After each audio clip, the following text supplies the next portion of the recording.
Mutya ng kidlat, magmetangan ka, pwede kang tamaan ng kidlat kasi babawiin yung pangil ng kidlat o ngipin ng kidlat. Babawiin yan sa inyo, kaya pwede kayong tamaan ng kidlat pag nagtangan nito ng pangil o ngipin ng kidlat. Tara, pagsapan natin.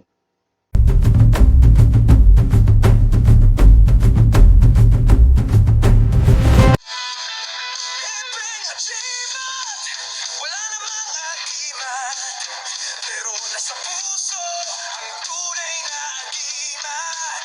Isigaw mo bro, ang lakas ng loob. Kahit walang agimat, laban tayo. Ahiping agimat, boy, walang makakahadlang. Basta nasa puso, tunay na agimat. Yan, mapagpalang araw sa inyo lahat. May katanungan natin kaagimat about sa pangil ng kidlat o ngipin ng kidlat na kung sakaling magkaroon ka nito, ay possible na tamaan ka ng kidlat. Kasi po, babawiin yung kidlat. Ito yung kanyang katanungan, no? At syempre, mga kaagimat, sabi sa inyo lahat na naghahanap ng aklat, si Anthony Eslatico Valderrama, rekta na kayo ng PM. Opo. Tsaka yung mga kagimat to, yung mga, ito yung sa mga part kasi ng kidlat. Marami kasi lumabas na ngayon mga kidlat na inilagyan ng kahoy na sabitan. May kidlat na parang pa ganon, pahaba, oo, merong tulis na tulis. Marami kasi lumabas na kidlat na batong buhay lang na ordinaryong batong buhay na kulay itim, pinatulis, binenta. No? Marami kasi nagbenta na. Kung yun yung mga binebentang legit talaga yung mga kidlat na yan, eh di sana po ay lahat ng bentahan ng mga tindahan ng mga kidlat po sa iba't ibang lugar, wala nang babanggitin na lugar, no? Basta iba't ibang lugar na bentahan, di sana po pinagtatamaan sila ng kidlat po doon at babawin ng kidlat. No. Meron naman ibang aral, pero usually kasi talaga sa mga pinupunta ko talaga, wala naman totaling talagang tinamaan ng kidlat ng mga may tangan yan. Kasi yung meron din nagsabi doon, tinatamaan doon sila parang 8 beses na. May limit po ang katawan natin pag tinamaan tayo ng mga ganyan. Meron nakakasurvive yung mga padaplis nung kung ano, pero hindi po. Pag yung malakas ang tama sa inyo ng kidlat, hindi mahirapan kayo survive. Sunog po talaga kayo. Kung meron man tinatamaan dyan padaplis, pero may limit po, nakaka-depress yung isip din natin. No? Sa part ka ng ganun po, sa siyensya kasi po talaga, wala ang kidlat na tinatawag nila ay nagiging form na parang sa ano natin sa fossilized na mga kabibe, nagiging ano siya, nagawa ng mga calcium. Meron po kasi tinatawag ugat sa kidlat na pag tinamaan sa mga calcium din yata tawag dito o nitrate ng mga bato din po sa ano sa ating ano. Pagka tinamaan yun, nagpo-form po siya na para ano, pero kasi ang nangyari ngayon talaga, ngipin talagang ganito pangil yung nabebenta ngayon Pero kung sa size kasi yung titingnan natin, ito po yung sa size niya, ayan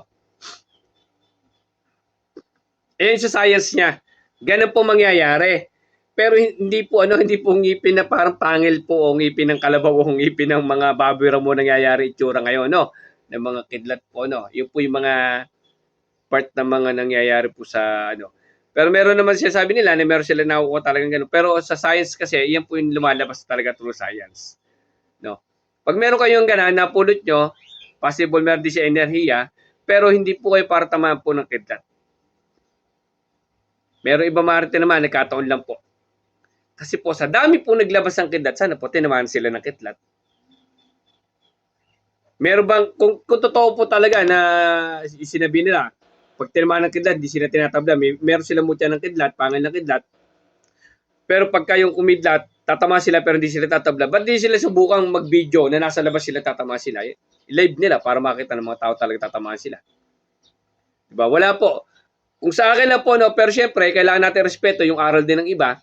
Pero sa pagbili, na gawan ko na ng video to dati, na ingatan nyo yung pagbili-bili nyo ng mutya ng kidlat. Pangil ng kidlat. Mag-ingat po kayo. At marami pong lumalas sa bebenta niyan. Sobrang mamahal. Kung mura lang naman po, okay lang for collection. Pwede naman po yan kung mura lang po. Pero pag sobrang mahal po, mag-ingat po tayo. Marami pong lumalabas dyan na makabenta lang po. Kaya mag-iingat po tayo, no? Ito po yung tsura ng ano po niya, oh, pagka tinamaan ng kidlat sa mga ano natin. Ayun po, ganun po ang nangyayari sa kanya. Kaya hindi po yung ngipin talaga na gano'n, tsaka yung parang pangkayod, yung square na gano'n, pangkayod, no? Wala po sinasabi ko sino nagbebenta pong gano'n. Basta sinasabi ko lang po, mag-iingat po. Ako lang po ay gabay lang po to based sa mga sinaliksik ko at huwag sana kayo magagalit sa akin. Kung agis kayo sa aral namin, skip na po kayo. Hindi ko wala mong minimension ng mga pangalan. Sinasabi ko lang sa mga nanonood sa atin, tsaka naniniwala sa aral natin, na mag-iingat po kayo sa pagbili-bili po ng mga kidlat-kidlat na yan. At marami po talagang napepeke po sa ganyan. No? Hindi ko sinasabi ko sino. Basta mag-iingat lang. Sabi ko lang, mag-iingat lang po kayo. Yung may katanungan, comment down lang po kayo at gagawin natin para magawa na ng video. No? Yung sa tanong ni Kuya, sa history po mga pinuntahan ko po ay wala po talagang tatamaan ng kidlat. Kung meron man po yung binigyan ko lang ng mga paliwanag at idea na pwede nilang gawin para masabi nila talaga tinatamaan sila kidlat. Mag-video sila na talaga walang edit. Talaga sa live, naka-live, tatamaan talaga ng kidlat na may tangan sila pakita nila. Diba? Wala naman po naglabas pa ng ganun. Kasi kung may pakikita nila, hindi tinatamaan sila at babawiin yung kidlat, hindi po, wala naman po nakapaglabas ng ganun. Opo, sa history po. Ano lang po, usually itong kung isipin nyo, ito po ay naging kwentong, mga magagalit po yung iba, no? Kwentong barbero o kwentong Lola Basyang na naging kwento na lang po siya na tinangay po ng ating mundo ng spiritual. Opo, meron po sa mga ganun kasi na hanggang sa ngayon natangay po natin sa spiritual na sabi nga nila, wag natin babago yung mga dating mga pamamaraan at mga ganun. Pero mali po kasi kaya po yung iba talaga, nilaladlad natin ang katotohanan na hindi po talaga. Wag na po bumili ng bumili. Opo, wag silang magagalit. Naglabas lang po tayong totohanan talagang ganun po. Yung true science, pero syempre, hindi rin magkakasundo true science tsaka true spiritual. O kahit ako, meron naman sa science sila, meron naman umuo sa science sila. O depende po yun. Manood din kayo ng video po, pagtugma-tugmay niyo po at kayo rin po makakasumpong ng katotohanan. Salamat, God bless sa inyo.